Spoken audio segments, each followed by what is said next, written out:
Bonsoir à tous. Et d'abord, cette distance de 66 km 10 pour une bagatelle somme de 40 milliards de francs CFA.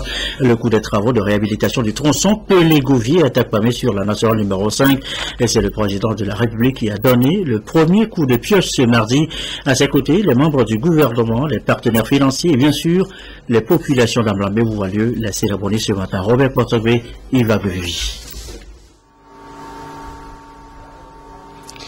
Difficile de circuler sur cette route, la nationale numéro 5, allant de Palimé à Atakpamé. Difficulté qui demeure de Pelé-Gouvier à Atakpamé après la réhabilitation du tronçon restant. Réhabilitation vivement souhaitée par les populations et depuis ce 20 janvier 2015, c'est désormais chose faite.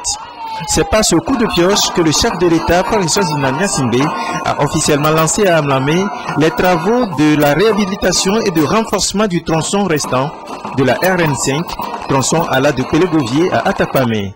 Améliorer de façon substantielle la circulation des personnes et des biens, voilà le désir du chef de l'État à travers cette réhabilitation.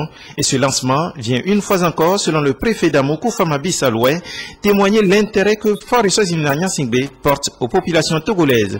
Pour Fiatou Sessenou, ministre de l'Urbanisme et de l'Habitat, porte-parole des populations, ce lancement qui apparaît comme un cadeau en ce début d'année 2015 n'est qu'une partie des efforts destinés à relever le niveau de vie des populations togolaises et celle des plateaux est reconnaissante au chef de l'État à qui elle accorde son soutien sans faille. Les populations des préfectures de Namou, de Pelé, de Loa, de Lakebou et de Lekou sont dans une joie immense d'accueillir le président de la République, chef de l'État, son Excellence, Fort Essozina Nyansing. En acceptant de présider personnellement le démarrage des travaux de réhabilitation et de renforcement de cet important axe routier, il nous plaît de vous rendre hommage pour votre engagement et votre détermination à amorcer le tournant décisif de développement et de modernisation des infrastructures routières du Togo. La réalisation du chantier contribuera sans doute à redorer le blason des trois préfectures, premières bénéficiaires, à redynamiser les échanges commerciaux et à donner un nouvel élan aux initiatives de développement.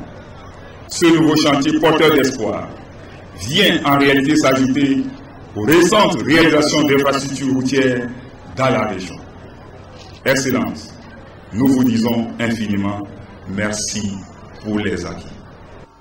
Financé à plus de 40 milliards de francs CFA, fonds levés par la Banque islamique de développement BID, le Fonds saoudien et l'État togolais, ces travaux font partie d'un processus de développement engagé par le chef de l'État, processus auquel adhèrent ses partenaires et ils affirment ce soutien sera continuel. Le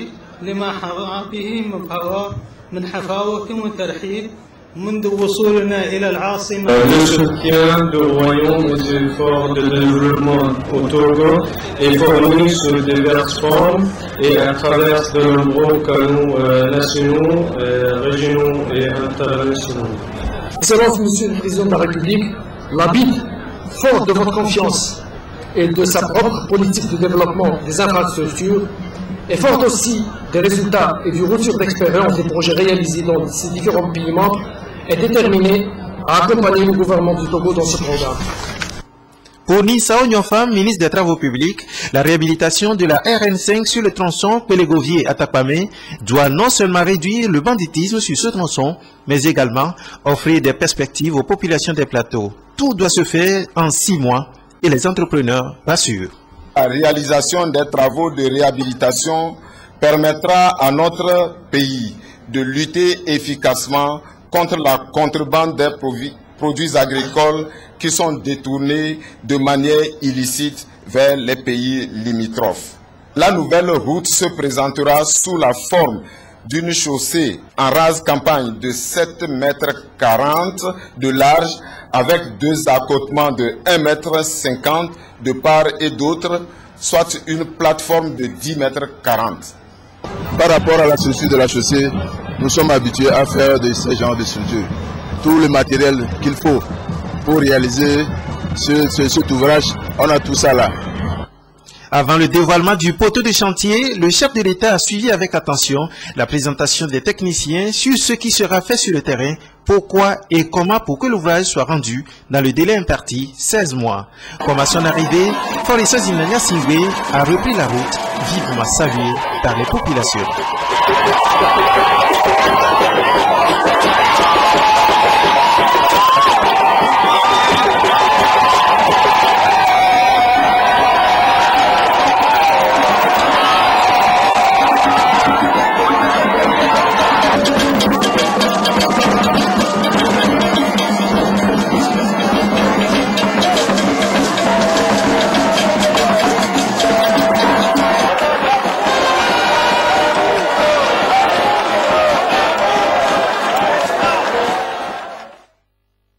Et voilà le chef de l'État qui, nous l'annoncions également en titre, qui était également au 18e sommet de l'UEMOA, c'était hier lundi à Cotonou au Bénin. En toile de fond, les perspectives de l'institution 20 ans après sa création. L'épidémie à virus Ebola a été l'autre gros dossier de ce sommet. Le président Florian Simbe y a pris part, je le disais tantôt, le compte rendu de Aimé Abalo. 6 chefs d'État et de gouvernement sur les 8 pays que compte l'UEMOA ont répondu à l'invitation du président en exercice Yahi Boni pour ce 18e sommet. Parmi eux, Faure Gnassingbé du Togo, accueilli à l'aéroport international Cardinal Bernardin Ganti par son homologue béninois. Pour le président togolais, le processus d'intégration est un engagement de tous les jours qui nécessite une volonté politique permanente en vue de sa réussite et de sa pérennisation. L'intégration, vous savez, c'est un processus. C'est un work in progress, comme on dit.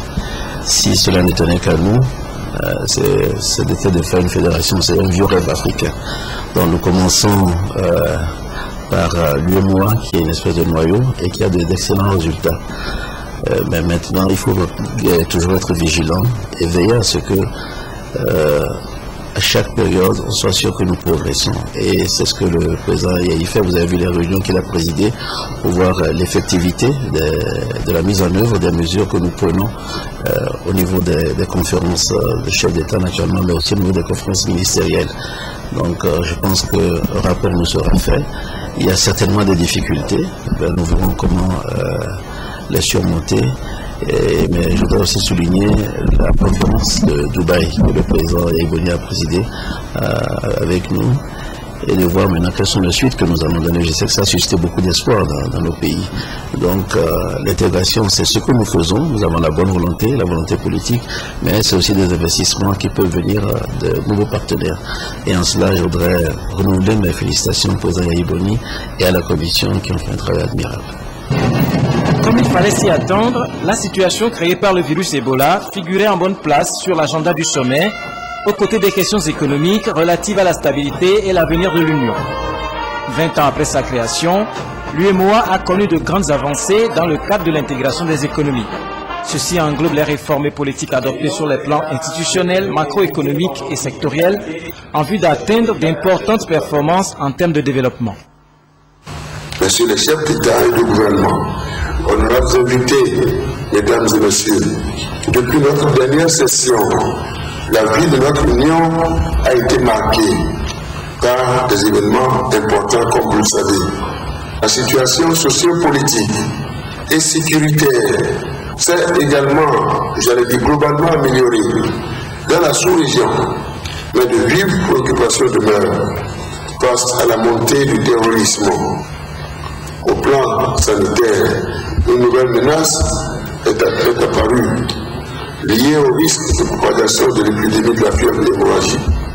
À virus Ebola, je voudrais saluer et encourager la mise en œuvre par les États membres de notre Union, avec l'appui des institutions communautaires et de la communauté internationale, de mesures vigoureuses pour faire face à cette pandémie qui perturbe la quiétude de nos chères et braves populations.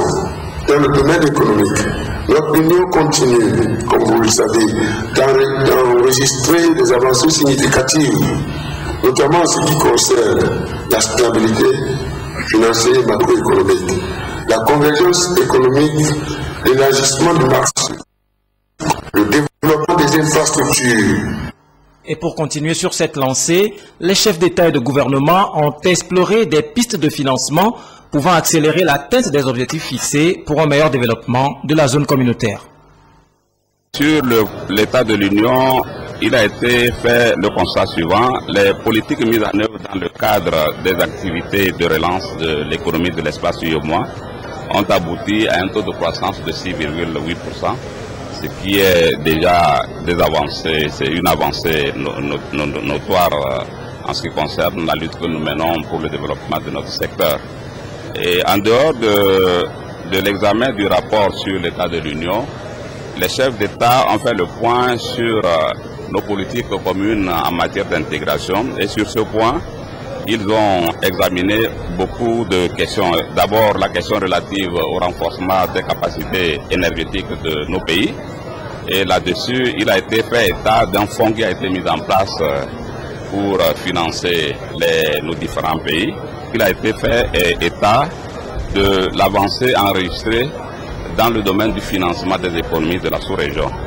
Sur ce point, la BCEAO a fait le rapport sur les efforts qui ont été investis pour permettre à nos banques de contribuer comme cela se doit au financement de l'économie dans nos États.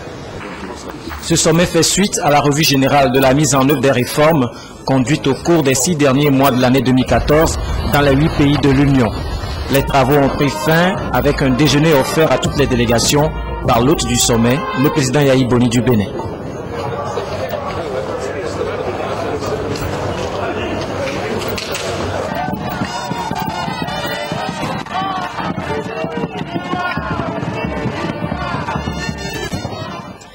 Il est 21h13. Ce qui concentre également l'attention dans l'actualité ce soir, ce sont les opérations de révision des listes électorales. Elles ont commencé comme prévu ce mardi. Les premiers constats d'abord avec le président Tafa Tabio de la CENI et son staff. Ils étaient dans certains centres de recensement de vote ce matin. Prudence Issou pour le compte rendu. Gentille a 27 ans.